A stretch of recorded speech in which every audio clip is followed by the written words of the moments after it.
All right. Welcome to this. Ooh, I almost forgot the name of my own show. Welcome to Swoops and Score with Vince Swoops, man. I'm here to talk about the Cleveland Browns and their quarterback controversy that seems to be a little bit over, but it's still not over because we know who QB1 is, but nobody knows who QB2 is this point in time. So QB1 will be Joe Flacco. Um, and at this time, it seems that Kenny Pickett's QB2 based on their unofficial depth chart. You got Dylan Gabriel at three, Shedeur Senior is at four, and there's a lot to be said of what's going on in this situation.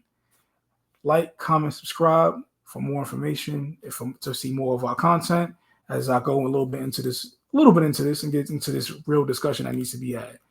First and foremost, we got to see Dylan Gabriel play this weekend.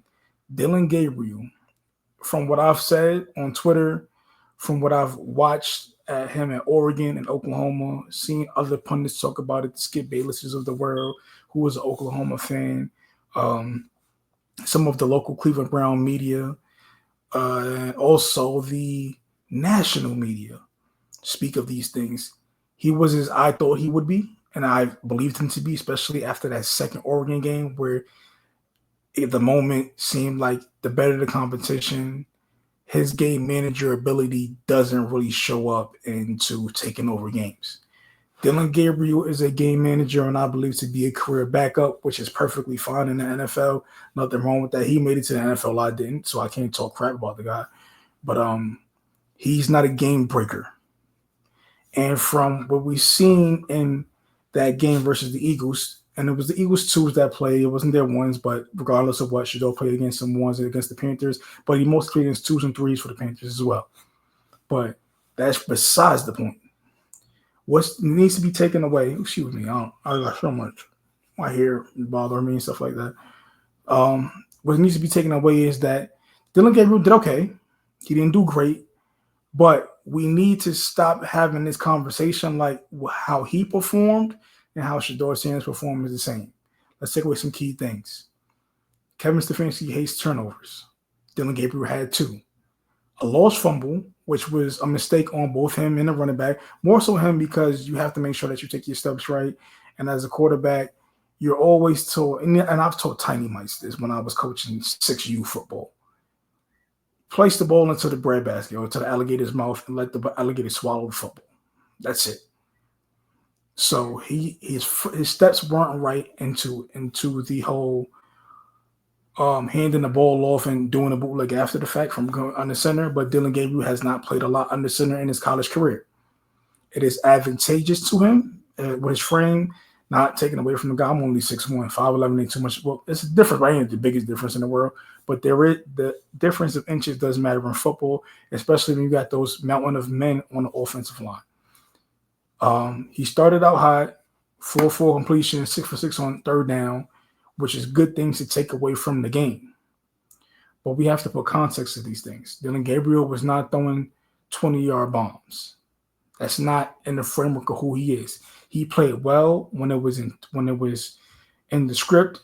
He played well within the confidence. Not the confidence? The confines. Excuse me. In the offense. He takes what's on the whiteboard, he does it on the field, and he doesn't deviate. But the thing about what's on the whiteboard is that there's a defense on the other side that's trying to disrupt what's on that whiteboard. So when plays broke down, he got happy feet and he broke down. So every drive got progressively worse. At the end of the day, you cannot win in the NFL or even a high-level college football or high-level high school football. You cannot win with field goals. You might get a game here or there where that might be able to do it, but game managers don't win championships, regardless of what, unless you have a really elite defense and a really stout running game. And unfortunately, the Brad Johnsons of the world, the Trent Dilfers of the world, that's not what's going to win in this NFL. I know there's a lot of talk about Jalen Hurts, but Jalen Hurts did outplay Patrick Mahomes in both of those Super Bowls, even though he had Saquon Barkley in his backfield with him in the second one and won it. You cannot win in this NFL as a game manager.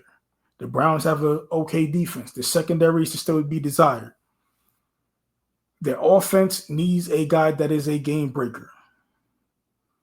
And that is what Shedeur Sanders was when things broke down. Dillon Gabriel has the advantage in the completion rate, but he also has had the most reps with the first and second team. Shedeur Sanders has had the least amount of reps of all the quarterbacks outside of Kenny Pickett because of injury during camp. And he only got those reps because Kenny Pickett got hurt. So, regardless of what, you're looking at a guy who's a third-round guy, and typically third-round guys are developmental guys. You're looking at a guy who his ceiling is maybe fringe starter, mostly exceptional backup. And that's who he is. That's who he shows to be on tape. That's what he's shown to be at camp. That's who he's shown to be at in college, even though in college it was a little different because he was playing with a bunch of 4- and 5-star guys around him that elevated his game. So him throwing the quick game, him throwing the intermediate routes that's 19 yards and under, a lot of them really be like 7 to 12 yards, and then make plays. That's what he's good at. But when he turns the ball over 2 times like he did in his past game, if this was a regular season game, he doesn't have the ability to make up for it, unfortunately. So to get into some things I've seen, I just want to look at the stats here that I've seen from Pro Football Focus. This is what I'm seeing from the Cleveland Browns podcast. This is the deeper metrics. Again, Dillon Gabriel, 6 for 6 on third down. Want to give him his credit for where his credit is due. Darryl Ritter was wrong. He proved that he can play in the NFL. He's like I said, he's not a franchise guy, but he can play in the NFL a little bit. So this is again Pro Football Focus deeper QB metrics. Against the blitz, 5 for 7, 46 yards, 1 interception. That's against the blitz, right?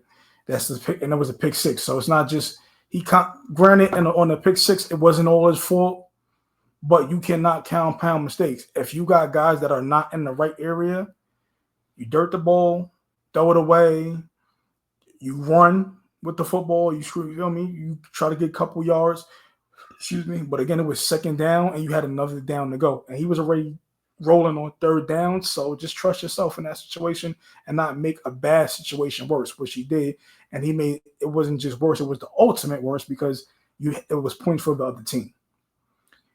Play action, which is a Kevin Stefanski staple because he loves the bootleg, 1 for 6. Deep passes, 20 yards and over. He had no attempts, so he has no completions. Intermediate routes, 10 to 19 yards, was 5 for 7. And this is compared to Shedeur Sanders when he played against the Panthers. Against the blitz, 62 yards. He was 6 for 7 in completions, 2 touchdowns. Play action, 30 yards, 3 for 4 completions, 1 touchdown. Deep passes, 20-plus yards, 1 for 2. And intermediate passes, 10 to 19 yards. He was 4 for 5. So on the numbers side, everything was towards Shedeur's advantage, especially the play action, which Kevin Stefanski loves because he loves to run the ball and he loves to do a bootleg and play on the center. It just is more advantageous, for Shedeur Sanders to be in that spot. And as we're talking about the depth chart behind Joe Flacco. Unfortunately, it looks like Shedeur to have a QB4 still. For whatever reason, whatever's on the whiteboard that they love with Dillon Gabriel is what they got him ahead of Shedeur for, which doesn't make any sense to me. These guys, the green dots on the helmet is for these guys to literally hear their coordinators, whether it's the offensive or the defense, until the 15 seconds hit on the clock. Then they shut them off. So as far as verbiage of what they say, they're literally repeating what they hear in their head. So, and second of all, as long as they understand what the play is and know what their reads are, knowing the verbiage don't really matter that much as long as you understand the gist of what the play is for a quarterback and what the routes are. So it's not really that difficult. And as a person, again, Shedeur, who had the least amount of reps, he has made the most of his opportunities. And in this league, you want touchdowns. Touchdowns over field goals and field goals over turnovers. Shedeur Sanders and his 4 red zone attempts, he was 3 for 4. 3 of them were touchdowns. One was a 4th and 1 where they went empty. And I blame that all on the play caller because you don't put a rookie on 4th and 1 and empty and don't really give him anything quick. That could have been one of those jet sweeps or end around or something, or give him a motion or something to really get a look to trying to throw the defense off. But when you got 4th and 1, the defense they pinned their airbacks and went after the quarterback. If you got them empty, that just wasn't a good play calling situation. I did see people on Twitter say that Dillion Gabriel got better play calling than Shedeur Sanders, but Dillion Gabriel got more reps, so they feel more comfortable to open the playbook up for him more. But do I think he capitalized on the playbook being opened up more? On the completion side, yes, but it didn't lead to necessarily touchdowns. Field goals is cool, again, but field goals do not make you – it don't take you from 4th to 1st in the AFC North. The Browns are still in that 4th spot, whether they like it or not, and it's going to take a lot for them to get to that 1st spot. Their defense is good, but you have to put points on the board. The Bengals' defense is not that good, but guess what? They have firepower on offense. The Ravens have firepower on offense with that quarterback.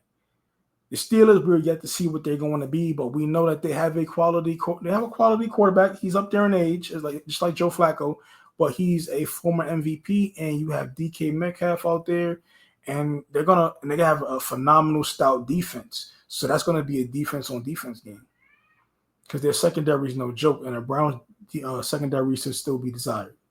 We don't know they're lacking at the cornerback 3 position. Cornerback 2 position is still up in the air, and their kicking game is still to be desired. So again, when you are lacking in these things, you don't want to put the keys in someone's hands who's not going to be able to do the job. Joe Flacco's QB1, he might be there for about 6 weeks, 8 weeks max, but I don't think we're going to see Joe Flacco for very long. Joe Flacco's at the tail end of his career. I did get into a little bit of a not a back and forth, but some discussion with Tony Grossi. I don't want to say your name wrong, from the ESPN Cleveland Sports Media, and he tried to compare Joe Flacco to Nolan Ryan at 40, and it's not remotely close. Football and what your body requires and baseball and what your body requires at 40 is not nearly the same, especially one being a pitcher and one being a quarterback. Pitchers do have to do something, but they have that defense behind them to really move the other 8 guys do their job, honestly. Other 7 guys behind them because it's the catchers in front of them. So football, you can't just sit back there in the pocket. You got to be a little mobile. You got to be able to do things. Joe Flacco does turn the football over, and Joe Flacco at best is maybe in the class of a Matt Ryan, and Matt Ryan was the MVP. So I can't even really just give him that because Matt Ryan was able to push the offense and really get the best out of his team. I don't think Joe Flacco's best years is behind him, and I don't think at 40 years old Joe Flacco can play to that level where he can lead them to a Super Bowl. And he's definitely not the future of the Cleveland Browns. Again, Joe Flacco beat Tom Brady because that's what Grossi said as well. He beat Tom Brady and Peyton Manning, but he also had 3 Hall of Famers on that defense that he played with. You had Terrell Suggs, who will be a Hall of Famer one day. You got Ed Reed, who's arguably the best safety of all time. Ray Lewis, who was the best middle linebacker that ever played the game of football, along with Patrick Willis. And then you had the rest of Bernard Pollard. Who else you had? Haloti Ngata and those guys. You really that Ravens defense, which they have always been known for until the guy who took his job, Joe Flacco's job, Lamar Jackson, showed up, and now the offense is talked about more than the defense, even though the defense still got Roquan Smith and Hamilton and those guys. So, to the Shedeur fans out there, I don't understand because I'm a fan of Shedeur as well.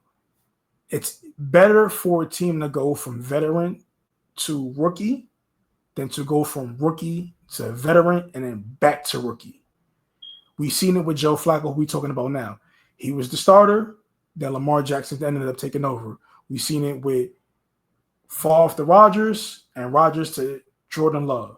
We've seen it from Alex Smith to Patrick Mahomes. I don't know how I got this wrong. Again, I'm about to get this wrong again. That was crazy. Alex Smith to Patrick Mahomes. We've seen it from Drew Brees to Tom Brady. It happens. Sometimes the guy that's there, they're doing their thing, but eventually they're going to decline at some point in time. So you might be a little too early, like a Bill Belichick, or you might be around the right time where you might want to just see what you can get out there because that's what's needed. And just to be fair out there, there's a few teams that need a quarterback. I don't see how Kenny Pickett fits here, but if Kenny Pickett is who they decide to keep on the team and go with 4 quarterbacks, because I think we've seen enough to know who Kenny Pickett is. Honestly, if I'm Shedeur's team, I'm not going to make it a big fuss, but we definitely should go get some feelers out there of what's available for quarterback in the league, because the Colts don't have a quarterback. The Saints don't have a quarterback. Cowboys got Dak, but we don't know how long Dak's going to be there or be healthy, because Shedeur is definitely better than Joe Milton III. I don't care what nobody says. I'm not taking nothing from Dillon Gabriel. I think he's a talented young fella, but he is not the answer. The Browns, you guys have gone through like 30-something quarterbacks or 20-something quarterbacks in the last how many years since Bernie Kosar left. At some point, you have to do something different. Mediocrity, being good on the whiteboard, being this modest person to the fans, and the fans perceive you to be, you want to win football games. You want guys to want to rally around you. Philip Rivers might have seemed modest at times, but on the football field, when you listen to him mic'd up, he talked a whole lot of cash shit. I waited 15 minutes before I cussed too. He talked a whole lot of cash shit. You want a guy that's a guy in the locker room, and the team, yeah, they know Joe Flacco's the guy right now, but the team seems to be coming around Shedeur. And sometimes you have to go against the mold to get something that you never got before. You got to do something different. Insanity is doing the same thing over and over and expecting a different result. Do something different and get a different result. And once you get that result, be okay with how you got it. I mean, you can't have so much morals when you signing guys like Bond and Judkins and Deshaun Watson. And I'm not speaking on Bond and Judkins because I don't know the severity of the situation, but they come with baggage. The only baggage that comes with Shedeur Sanders is that he has that Tebow effect. But the difference between him and Tebow is he can actually fucking throw a football. He's actually really good. If you take the time and watch the tape and take the time to see what he do and understand the context of what he does. If you put Shedeur Sanders on Oregon last year, they won a national championship. For sure.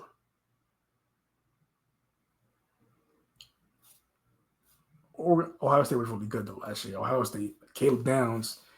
Browns, y'all got 2 first-round picks. You might want to use one of them on Caleb Downs. He's gonna be one hell of a safety coming out of Ohio State and in your own backyard. But you put Shedeur on these teams, he won a national championship.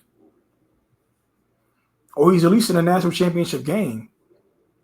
We seen what he did with Colorado, who was a 1-win team, took him to a 4-win team, and then took him to a 9-win team. And to be fair, he would have brought them back in Kansas State if Preston Hodge could play some one-on-one man coverage. Because he was bringing, if you get it stopped right there, they win that game and they get to go play in the Big 12 championship.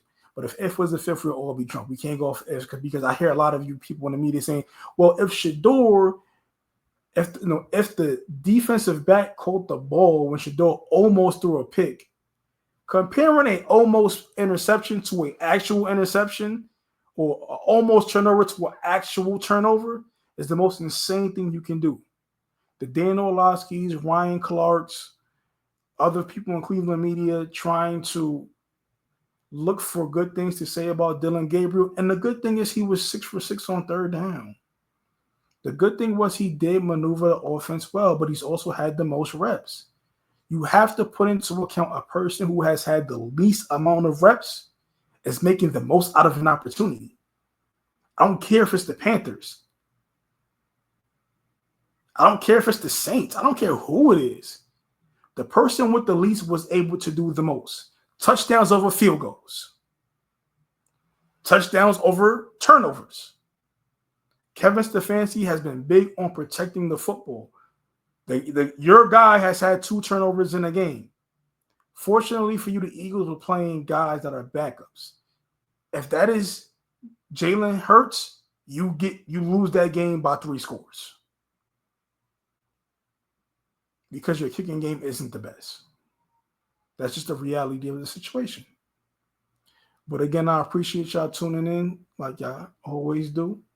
I know y'all see me on the Controversy Best of Super Show talking about hip hop and hip hop culture. I know y'all seen interviews with me on Grind Season TV in the past. But I'll be doing Swoops and Score with Viz Swoops. I got to get used to the name. This is new. Swoops and Score with Viz Swoops and talking my sports. I can't wait for basketball season because I'm going to talk my Knicks, Giants, and Jackson Dart. You might have me back as a fan because Jackson Dart is doing some things that I like, and Abdul Carter as well. I will be doing different segments more frequently, especially with sports stuff because I'm real passionate about sports. But again, I want the Browns fans to understand you cannot win your division with a game manager. You cannot win a Super Bowl in this time with a game manager. It just don't work that way. Unless you have a defense that don't give up more than 150 yards and y'all just so stout because teams throw the ball more than they run them nowadays, right? And if you have to make up for your lack of defensive back. The Browns don't have the best defensive backs. I mean, Denzel Ward is phenomenal, but outside of him, who else you got back there? Who you got a safety? Grant Delpit, he's cool, but he's not Micah Fitzpatrick. He's not Hamilton from the Ravens. He's not Malachi Starks from the Ravens. Even though he's a rookie, I think he's going to be a really high impact player for years to come. And outside, you got Myles Garrett and Mason Graham, which is really good. And Carson Washington too. He looks really good. But you have to have firepower on your offense, or you're not going to be able to do anything. Because as great as the Eagles are on defense, they have firepower with that offense, and they control time of possession. They know when to, we're going to slow this down and grind them out with Saquon, and also when to, all right, we got to take a shot with A.J. Brown or Devontae Smith. Isaiah Bond needs someone to get him the football. Jerry Jeudy wants to have the ball in his hand. They want to extend the field. They want to push the defense, extend the defense as much as they can. And I think Joe Flacco is a good start because with the stretch of the schedule and these guys are being rookies, you don't want them to lose confidence. But if you want to have a team for the future, Shedeur Sanders is the guy. Because I'll make a segment on this at some point in time. This 2026 quarterback class is one of the most overrated classes that I've seen. Nussmeier is cool, but he hasn't done anything where he's like, wow, in the SEC. Because who else is there? Cade is he's pretty good. Kubiak, I don't know if I'm saying his name right. If I'm saying it wrong, I'll fix it next time. Cade, he struggled. He was up and down throughout the season. I don't think he even threw for 4,000 yards last year. Who else is there? Arch just seemed like he's not coming out, and he shouldn't because he's really, really inexperienced. Playing 1 year college football is not enough. He needs some starts. I think he only had 2 so far, and he's going into his junior year. Norris Sellers looks like he has the highest upside. Drew Allard, I think, is a big red flag and has bust written all over him. We've seen what happens when the pressure gets tight. We've seen him throw a game-losing interception. So, and it's kind of who he is. I think he's a cog in the system. I think your best bet is hitting on this lottery ticket in Shedeur Sanders because you got a first-round talent with a fifth-round pick. And you need to make the most of that situation. Again, I don't dislike Dillion Gabriel. I have no disregard for the young man. I think he had a decent game. He played about average, a little below. Oh, he played about average, but he had the lowlights of the turnovers. I think Shedeur played above average and showed that he can actually facilitate the offense more. And when things got off script, he was able to maximize it. So again, appreciate y'all for tuning in. This is Swoops and Score with his Swoops. Catch y'all when I do the next episode. tune in. Follow me on X if y'all want more content or just want to have some back and forth with me, because I have fun with you guys. I enjoy having conversation with the people and talking sports. And if you want to be on the show, let me know. We'll work something out. Until then, catch y'all next time. Appreciate you all. And that's it.